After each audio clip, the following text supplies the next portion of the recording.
Unlimited androids.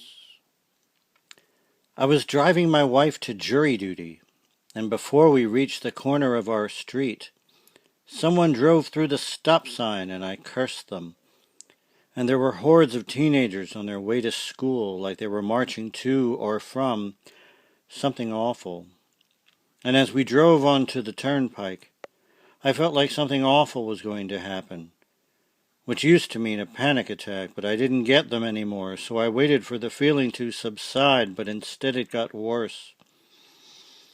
So I searched for the patience I needed to assure myself that I was fine, but it didn't go away.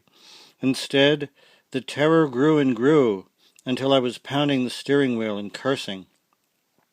And my wife knew what it meant, and she asked me what to do, and she held my hand. And I asked for some crackers, thinking they might help.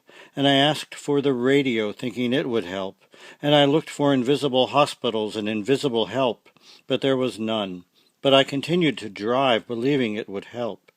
And I thought I felt a pain in my arm and my jaw. And I thought, don't let it be a heart attack. Not here. Not now. Too much is going wrong for us right now. And I can't leave her right now. And I continued to drive.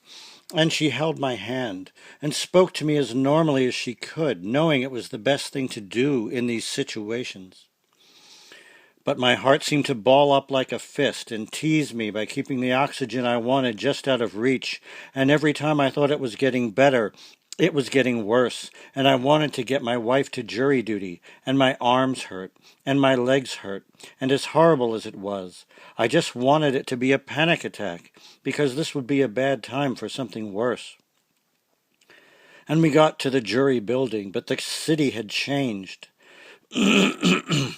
And everything looked poor, and there was a sign for a methadone clinic, and we stopped at a convenience store, and I thought the fresh air would help, and I felt like a marionette that someone was about to clip the strings to, and I prayed I wouldn't fall on the ground, and I ordered a sandwich and some milk, and the air was unbreathable because it smelled like 5 terrible perfumes were fighting amongst themselves, and I gagged and took the sandwich and milk, and we ate in the car, and I thought the milk would help, and it was time to go to the jury place. But people drove as if they were mad, as if they were having panic attacks, and fought over turning lanes. But we got there, and I kissed her goodbye, and watched her safely cross the street. But I still couldn't breathe right. The air was too thin somehow, which I recognized from previous experience. And I hadn't driven 1 block when I saw the accident that hadn't been there 10 minutes before. Orange cones pushing us away from the 2 black automobiles, one completely smashed in the front, the other actually on its side, like some kind of giant black beetle that the other one had defeated. A man stood looking at it helplessly, and I could see them trying to talk to someone in the smashed rear window, and I still wanted to breathe, and my feet felt like ice, and I crossed the city line, which was marked by billboards for cell phones and HIV, and waited to see my home again. And as I drove down the street, I could see people looking past me towards the accident, wondering what had happened. But then 5-6 blocks later, people were still staring that way, as if ripples of fear had spread out from the collision. And they didn't know why they were scared. They just knew that they were. When would it stop?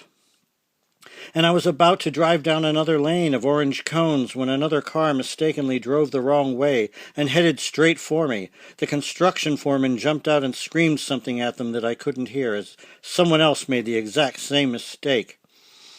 So I waited for all of it to subside, and then drove through the meadows where we always saw the cows and the lambs grazing, so close to home, but there were still too many cars and not enough oxygen, and too many red lights and not enough green ones, and I kept trying the deep breaths, but my heart felt stiff and uncooperative. But there were small moments of respite that I prayed would mean an end to it, finally, and I tried writing a poem about it in my head, and I thought, well, if something terrible happens, the poem will go with me, and no one will ever see it.